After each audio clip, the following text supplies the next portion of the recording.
በጦር ኃይል እንደ እስራኤል፣ በኢኮኖሚ እንደ ሲንጋፖር፣ በማህበራዊ ህይወት እንደ ዴንማርክና ስዊድን እንሆናለን የሚለው ህልም ወደ ቅዠት ከመቀየሩ አስቀድሞ በአዲስ አበባ የግዛት አንድነቴ ይናድ፣ በአስመራ ደግሞ በኢትዮጵያ ፍርስራሽ ላይ ልገንባ የሚሉ መንግስቶች ስልጣንን ተቆጣጠሩ። በራስ አቅም ከራስ ነባራዊ እውነት የተቀዳ ፖሊሲና ስትራቴጂ ወደ ጎን ተገፍቶ ኢትዮጵያ በሃይማኖትና በብሔር ግጭት ስትበሰብስ እኛ በወንዝ ዳር እንዳሉ አበቦች እንፍካ፣ እንደ ጽጌረዳ ቅጠሎች፣ እንደ ሶሪት ላባዎች በኢትዮጵያ ውድቀት ላይ ንዋብ የሚለው ዶክትሪን ባለፉት 3 አስርት ዓመታት ውስጥ ባይሳካም ኢትዮጵያን ግን ዋጋ ማስከፈሉ አልቀረም። ከኢትዮጵያ መንግስት ጋር የተኳረፉ የፖለቲካ ልዩነቶቻችንን በነፍጥ ቋንቋ እንፈታለን ባዮች ሁሉ የኤርትራ መንግስት ማስጠለሉ የሀገሪቱ የውስጥ ሰላምና ልዩነቶች በጠረጴዛ ዙሪያ ለመፍታት የሚደረገው ጥረት ላይ ሳንካ ሆኗልም።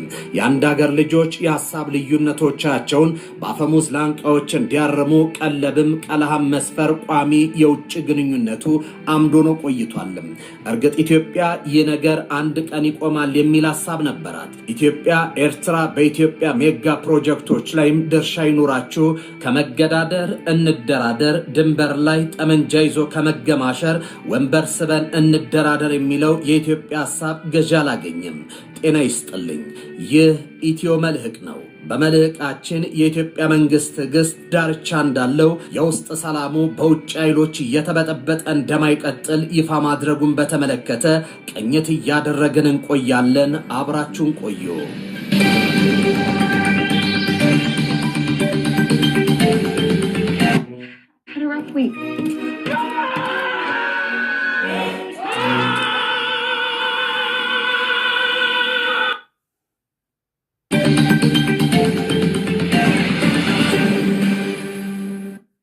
The desire of the Eritrean government የኤርትራ መንግስት ፍላጎት በአንድ በኩል ነፃ ሀገር በመሆን አልፎም ለዋላዊነት የሚሰጠው ጥቅምና መብት እያጣጣመ በሌላ በኩል ደግሞ የኢትዮጵያ ፖለቲካ አካል መሆን ነው የሚፈልገው። የኤርትራ መንግስት ለዋላዊ ሀገር መሆን የሚጥለውን ኃላፊነት ወደ ጎን ብሎታል። በዚህ ምክንያትም የኤርትራ ባለስልጣናት በተለይ ፕሬዝዳንቱ በሁሉም የኢትዮጵያ ጉዳዮች ላይ አስተያየት ሰጪ ሆኑ። ከዚህ አልፎም ከኤርትራ መንግስት ጋር ትስስር ያላቸው ማህበራዊ ገጾችና አክቲቪስቶች በኢትዮጵያ ውስጥ ጉዳይ ድርሻ እንዳላቸው ነው። በዚህ መነሾነት በኢትዮጵያ ውስጥ ጉዳይ በጥልቅ ተሳትፎ ያደርጋል። የኤርትራ መንግስት ተቃርኖ ነገ በኢትዮጵያ ስልጣን ብንይዝ አሰብን እናስመልሳለን ለሚሉትም አይ እኛ ከኢትዮጵያ ተገንጥለን ሀገር እንመሰርታለን ለሚሉ ኃይሎች ጭምር ሞግዚት የመሆኑ ጉዳይ ነው። እርግጥ የዚህ ግብ አፍሪካ ቀንድ ላይ እንደ ሲንጋፖር ጠንካራ ኢኮኖሚን፣ እንደ እስራኤል ብርቱ ጦርንና እንደ ዴንማርክ ጠንካራ ማህበራዊ ህይወትን ለመገንባት ኢትዮጵያ መናድ ቋሚ ግብ ከማድረግ የተቀዳ ነው። የኤርትራ መንግስት ሰዎች ድንበር ከማይጋሩ ሶማሊያ ከእስላማዊ ፍርድ ቤቶች አንስቶ አልሸባብን እስከ ማስታጠቅ የደረሱት በሌላ ሳይሆን ኢትዮጵያን ለማፍረስ ካላቸው ግብ አንጻር ነው። የውጭ ጉዳይ ሚኒስትሩ ዶክተር ጌዲዮን ጢሞቴዎስ ኤርትራ በኢትዮጵያ ሉዓላዊነትና የግዛት አንድነት ላይ የምትፈጽማቸው ጥሰቶችን በተመለከተ የፌዴራል መንግስት የያዘው እርምጃ ከመውሰድ የመታቀብ አካሄድም ሁሌም የሚቀጥልና ገደብ የለሽ ተደርጎ መወሰድ የለበትም ሲሉ ተናግረዋል። ኢትዮጵያ በቀጠናው ሰላምን ኤክስፖርት ስታደርግ ግን ይኖርቸው በተባበሩት መንግስታት ድርጅትን ከመመስረት አንስቶ እስከ አፍሪካ ህብረት መቀመጫነት ብሎም የምስራቅ አፍሪካ ሀገራት የልማት በይነ መንግስታትን ኢጋድ እውን እንዲሆን የታተረችው ለጋራ ሰላምና ደህንነት ኮሌክቲቭ ሴኩሪቲ ዋጋ የምትሰጥ በመርህና በድርድር የምታምን ሀገር በመሆኗ ነው። አልሸባብ በአፍሪካ ቀንድ ላይ፣ አይኤስ በመካከለኛው ምስራቅ አይነት የግዛት ማስፋፋት ውስጥ ገብቶ ቀጠናውን ያላመሰው በኢትዮጵያ ብርቱ ክንድ ምክንያት ነው። ጠቅላይ ሚኒስትር ዶክተር አብይ አህመድ በደቡብ ሱዳን ኃይሎች መካከል እርቅ እንዲመጣ ሸምግሏል። በሱዳን ተፋላሚ ኃይሎች ወደ ጠረጴዛው እንዲመጡ ረጅም ርቀትን ተጉዟል። ከኤርትራ ጋር የ20 ዓመታቱን ሰላም አልባ ጦርነት የለሽ ኖ ፒስ ኖ ዋር ዘመን እንዲያበቃም ሰርቷል። በዚህ ደፋር ውሳኔያቸው የሰላም ሎሬት ተብሏል። የሰላም የኖቤል ሽልማትን ተቀብለዋል። ከሰላም አተርፋለሁ፣ በትብብርና በአብሮነት በጋራ እናከብራለን የሚለው የኢትዮጵያ ጽኑ አቋምም ዛሬም እንደቀጠለ ነው። የኤርትራ ህዝብ አሁንም ወንድም ህዝብ ነው። ምስኪን ህዝብ ነው። አገሩን ለቆ የተሰደደ ያለ ህዝብ ነው። ከዚህ ህዝብ ጋር በጋራ መስራት መተባበር ፍላጎታችን ነው። በፍጹም የውጊያ መሻት የለንም። በህጋዊና ንግግር ሊፈታ ይችላል ነው።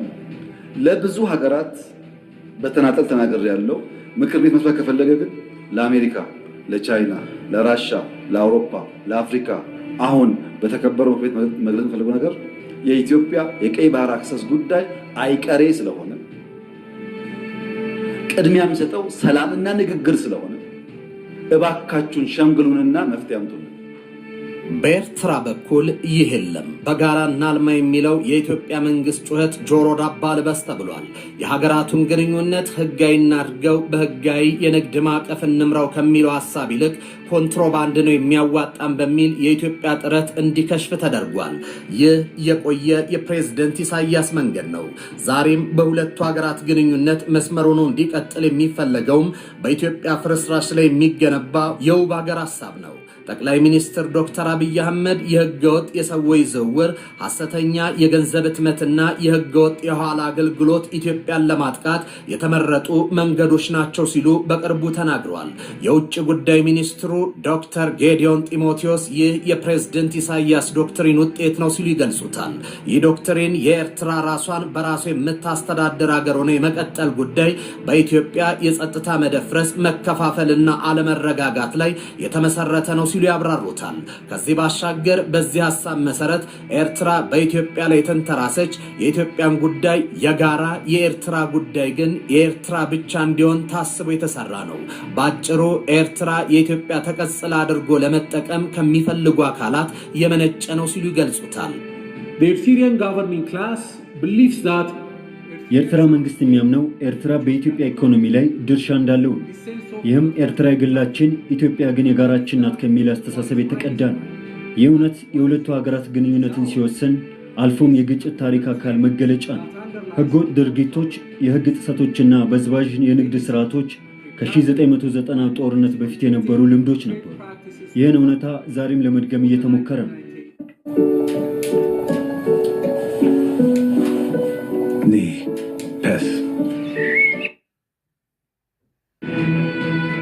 ከሰላምና ከሰላም ብቻ ተርፋለሁ ብላ እየሰራች ያለች ኢትዮጵያ የራሷ የሆነውን የባህር በር ያላግባብ ተወስዶባት እንኳን ኃይል አለኝ የባህር በሩን በኃይል መልሷለሁ የሚል አቋም የላትም።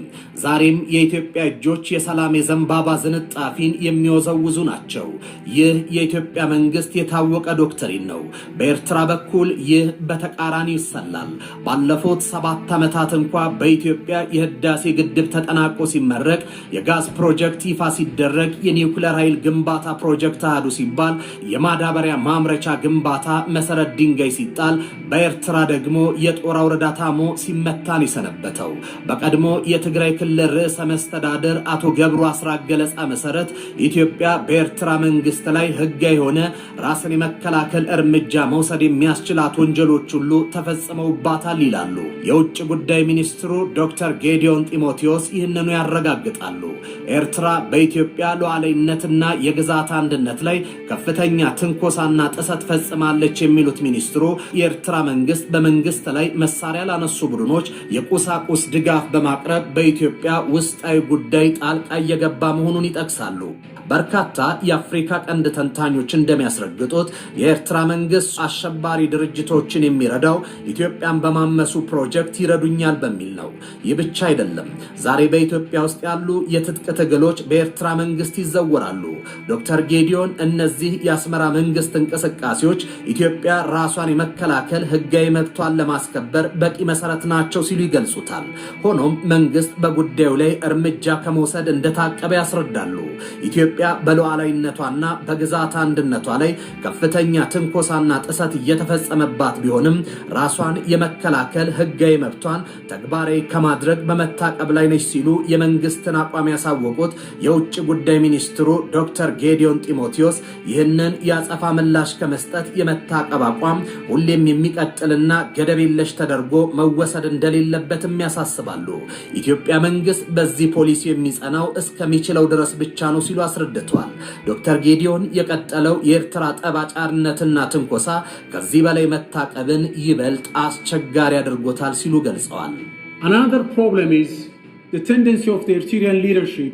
ሌላው ችግር የኤርትራ መንግስት በኢትዮጵያ ላይ ጦር ላነሱ ኃይሎች ሁሉ መጠለያና ድጋፍ ሰጪ መሆኑ ነው። ታጣቂዎችን መርዳት፣ መደገፍ፣ ማስታጠቅ የመሳሰሉ የኤርትራ መንግስት ድርጊቶች ለሰላም የሚደረገውን ትግል ላይ ሳንካ ሆኖ ነው። ሌላው ግንዛቤ ውስጥ ልናስገባው የሚገባን ጉዳይ የኢሳያስ ዶክትሪን ነው። ይህ ዶክትሪን ላለፉት 30 ዓመታት ሲተገበር የቆየ ነው። እንደ ዶክትሪኑ የኤርትራ ሀገረ መንግስት ጽናት በኢትዮጵያ ውድቀት ላይ የተመሰረተ ነው ይላል። የኤርትራ ደህንነት በኢትዮጵያ ቀውስ ላይ የተንተራሰ መሆኑን ይገልጻል። ኢትዮጵያ የባህር በርን ያክል መተንፈሻ የህልውና ካስማ በሴራ ያጣችበት መንገድ ለየትኛውም ሀገር ወዳድ ኢትዮጵያዊ የሚዋጥለት የሚቀበለውም አይደለም። የውጭ ጉዳይ ሚኒስትሩ ዶክተር ጌዲዮን ጢሞቴዎስ የባህር በር ማግኘት ለኢትዮጵያ ከልማት ጥያቄ በላይ ነው፣ የባህር በር የህልውና ጉዳይ ነው ይላሉ። ዶክተር ጌዲዮን የባህር በር ለኢትዮጵያን የህልውና ጉዳይ መሆኑን እንዲሁም ከ130 ሚሊዮን በላይ የሚሆነው የአገሪቱ ህዝብ ዘላቂና ደህንነቱ የተረጋገጠ ባህር እንደሚያስፈልገውም ያስረግጣል። ከኢትዮጵያ አስገዳጅ ኢኮኖሚያዊ ሁኔታዎች፣ ዲሞግራፊያዊ እውነታዎችና ታሪካዊ ሁኔታዎች የተነሳ መንግስት የሚያነሳው የባህር በር ፍላጎት ፍትሃዊ፣ ምክንያታዊና ቅቡልነት ያለው እንደሆነም አስምረውበታል። ዶክተር ጌዲዮን በኢትዮጵያና በኤርትራ መካከል ያለው ውጥረት ሊፈታ የሚችለው በሁለቱ ሀገራት መካከል በሚደረግ ቀጠናዊና የኢኮኖሚያዊ ውህደት በመፍጠር ነው ሲሉ ይናገራሉ። የኢትዮጵያ ዘላቂና ደህንነቱ የተረጋገጠ የባህር በር የማግኘት ፍላጎትም በዚህ አካሄድ መፍትሄ እንደሚያገኝም አስረድተዋል።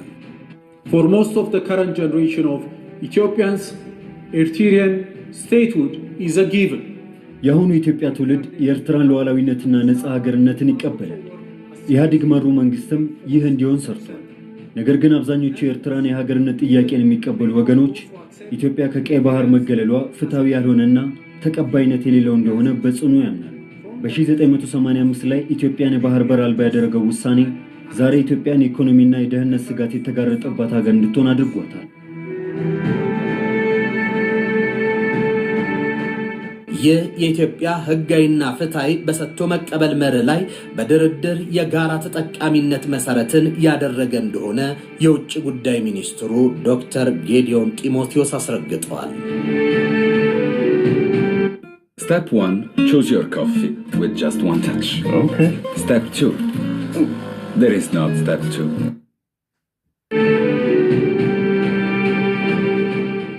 የኤርትራ መንግስት በኢትዮጵያ ሞት ትንሣኤን በኢትዮጵያ ሀገራዊ መፍረስ ላይ የኤርትራን ሀገረ መንግስት መገንባት ያስባል። ባለፉት 3 አስርት ዓመታት የታየው እውነትም ይሄ ነው። በኢትዮጵያ የትኛውም የታጠቀ ኃይል ድጋፍም መጠለይም የሚያገኘው ከኤርትራ መሆኑ ታይቷል። የኤርትራ መንግስት በአፍሪካ በግዞት ውስጥ ነው የሚባለውን ህዝብ ህይወት ከመለወጥ ይልቅ ተንታኞች ፕሬዝደንት ኢሳያስ ያን ስራ ወዳድና ጠንካራውን የኤርትራ ህዝብ ኑሮውን አልቀየሩለትም ይላሉ። የእርሳቸው ሐሳብ ህዝቡን ወታደር ኤርትራንም የወታደር ካምፕ ማድረግ እንደሆነ የፖለቲካ ሊቃኑ ይመሰክራሉ። ይህ ዶክትሪን ምንጩ ከጋራ ልማት ይልቅ አጥፍቶ መቆምን፣ ከድርድር ይልቅ ጦርን ልሳኔ ማድረግ እውነታ ነው። አሁን በኢትዮጵያ ያሉ የትጥቅ እንቅስቃሴዎች በድርድርና ውይይት እንዳይፈቱ እያደረገ ያለው የኤርትራ መንግስት ነው። ከኢትዮጵያ ባሻገር በቀጠና ያሉ ድንበር የማይጋራትን ሶማሊያ ድረስ ገብቶ አልሸባብን የመሰሉ የሽብር ቡድኖችን ድጋፍ ሲያደርግ የቆየውም ኢትዮጵያን እጎዳለሁ በማለት ነው። የኢሳያስ መንግስት ከአንድ ሀገር ውጪ ከሁሉም ጎረቤቶቹ ጋር ጦርነት ውስጥ ገብቷል። ጠቅላይ ሚኒስትር ዶክተር አብይ አህመድ የሱዳንን ግጭት በሰላም ለመፍታት ከግጭቱ መነሻ ጀምረው ጥረት ሲያደርጉ፣ ፕሬዝደንት ኢሳያስ ግን ጦራቸውን ልከው ውጊያ ውስጥ ናቸው። የውጭ ጉዳይ ሚኒስትሩ ዶክተር ጌዲዮን ጢሞቴዎስ እንዳሉት የኢትዮጵያ ትዕግስት ዳርቻ አለው።